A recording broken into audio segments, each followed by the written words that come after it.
Charlotte Church is a singer who has sold over 10 million records worldwide. She's also politically active and has recently organised a choral event in support of Palestine.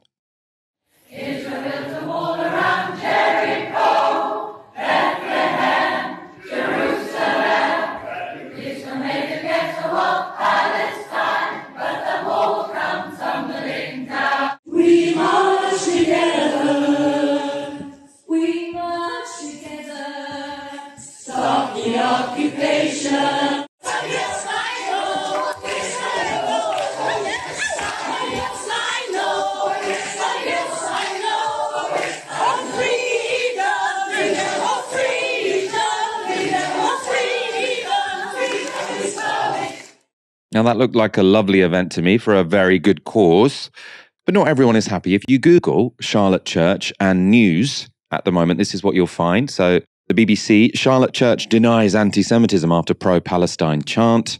The Independent, Charlotte Church denies River to the Sea song is anti-Semitic. The Times, Charlotte Church defends singing from the River to the Sea. The Telegraph, Charlotte Church under fire for leading choir in rendition of From the River to the Sea.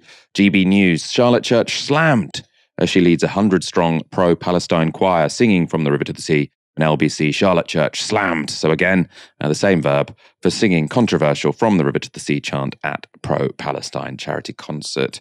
God, they really could all be written by AI, couldn't they? They're not very original. The hoo-ha has largely been spread by the right-wing campaign group Campaign Against Anti-Semitism, who told The Independent this: at best, Charlotte Church has been tone deaf, but at worst, she is using the voice for which she is so well known to fan the flames of hatred.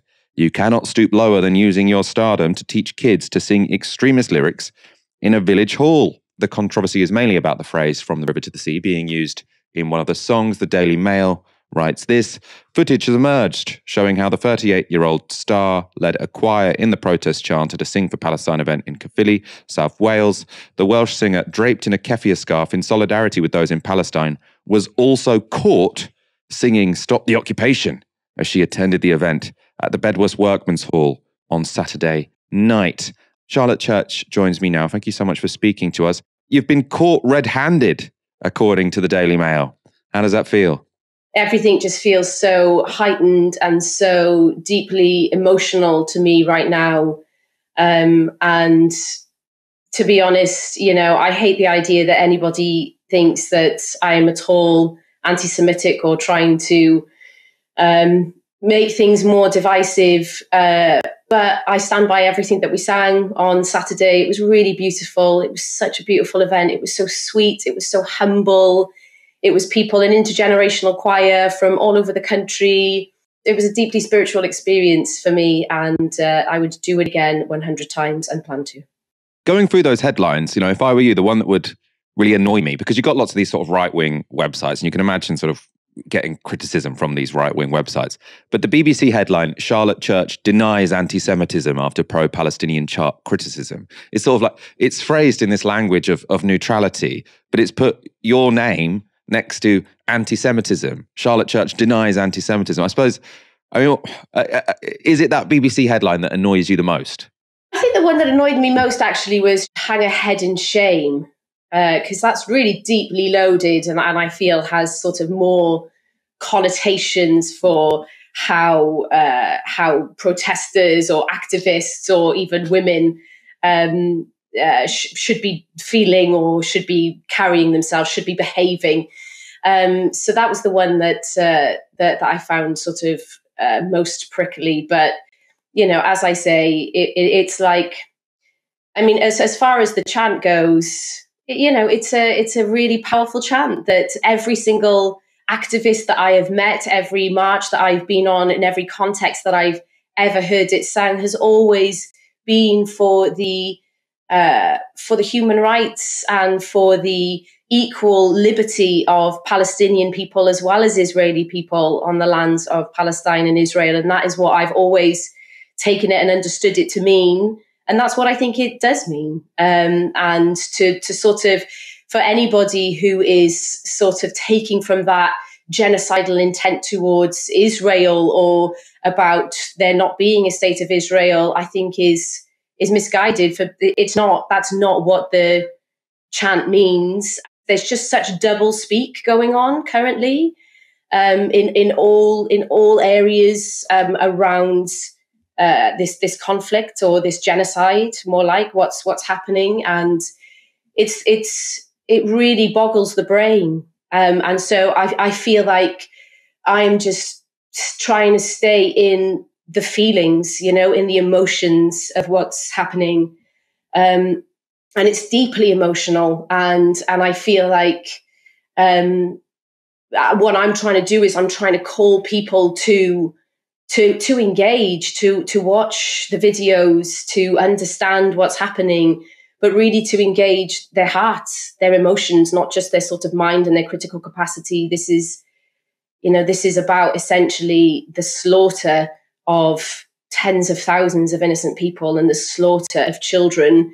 What is happening in Gaza is a hell on earth. A hell on earth is being created. People are being purposefully starved, and it's emotional, and so I'm doing whatever I can, using my skill set to try and help people understand, help people connect with the emotions and connect with the deep injustice of what's going on, and using song, which has always been a unifier, singing together. It is one of the most unifying things that we can do. So my hope in all of my activism around Palestine has been to try and do whatever I can to bring more healing, bring more union, bring more understanding, and but also just to keep at its core the liberation of the Palestinian people. This is what decades of activists have been fighting for. It was really humbling for me on Saturday. I was singing with a lot of the members of the Cor Cochion choir, and they have been deeply involved in the Palestinian struggle for decades. They went over to Palestine. Lots of the songs that they taught all of the choir were in Arabic, in Welsh. They were South African anti-apartheid songs with the lyrics amended to be pertinent to Palestine. So I feel deeply humbled and deeply grateful to have been a part of such a beautiful event with such incredible activists that I just felt completely enamored and indebted to. You sound like you're very much taking this in your stride. I think many of our audience will be, very impressed with your integrity here. You're sort of being smeared, I think, by many, your name appearing in headlines in sort of all of the major publications in the UK, and you're not being sort of deterred from taking part in activism such as this. I suppose I want to ask you to sort of talk about the people who might be deterred. So obviously you're a person in the public eye, you've got a music career, and for many people, the idea of seeing your name appear in all of these headlines next to the word anti-Semitism would absolutely prevent them from doing this again, because they just think, oh, this is too much, I can't deal with this. I mean, are you in contact with sort of people in the arts who do feel that they're not in a position where they can sort of brush off headlines such as this and so avoid publicly displaying solidarity with Palestinians? I think that, there are a lot of people who feel that the risk is too great, who have a lot to lose, and I get it. It's not been a pleasant day for me. It's not just water off a duck's back. I've really had a very uncomfortable day. It's not pleasant. I feel nothing has ever affected me more than what has been happening in the last couple of months. The struggle that I've been seeing, that I've been witnessing, the loss of life, the death, the destruction, in some cases, like really evil actions of IDF soldiers. And for me, this is the greatest spiritual activation and quest of certainly of my lifetime, which I will not be deterred from. I feel so unbelievably, to my core, motivated to do as much as I possibly can, particularly to have a ceasefire. That is really all so many of us are calling for. Please, whatever the wider connotations, the complexities, please just stop killing innocent people, stop killing children. It's not a fringe opinion, and it shouldn't be a fringe opinion when you've got the highest court in the land who are pretty much looking like this is definitely a genocide. It makes me think of a quote by Carl Jung.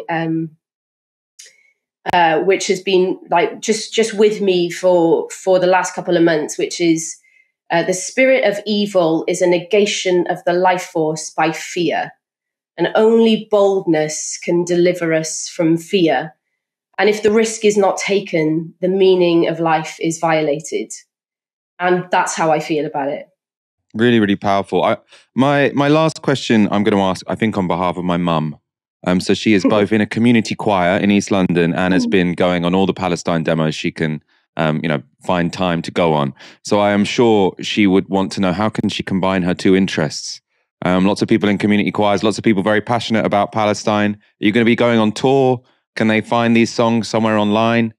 Absolutely. I think I'll be working with Cor Cochion and our choir that we formed, our wonderful choir, which I'm so grateful to all of those beautiful people from across the UK who came together. But yes, we're going to figure out where we go next and how we make this singing for liberation a bigger movement, because it is at its core, it is peaceful, it is joyful, it is powerful, because remember, everything is energy. Everything in this whole existence is energy and frequency, and sound has a big, big role to play in it. People have been singing for freedom all over the world since time began. And so I think it's a very powerful form of protest, which I am just absolutely overjoyed to be a part of, to be honest. I'll just read you a super chat from Joseph Bates before I let you go. Huge respect to Charlotte for not backing down and summing everything up perfectly. I do concur. Charlotte, thank you so much for joining us on Novara Media this evening. Thank you so much. And I also want to say to you guys at Novara Media, me and my husband and my teenagers are massive fans of Novara Media, and we're very grateful for all that you do. Oh, thank you so much. That is very, very meaningful and special to hear. So thank you for that.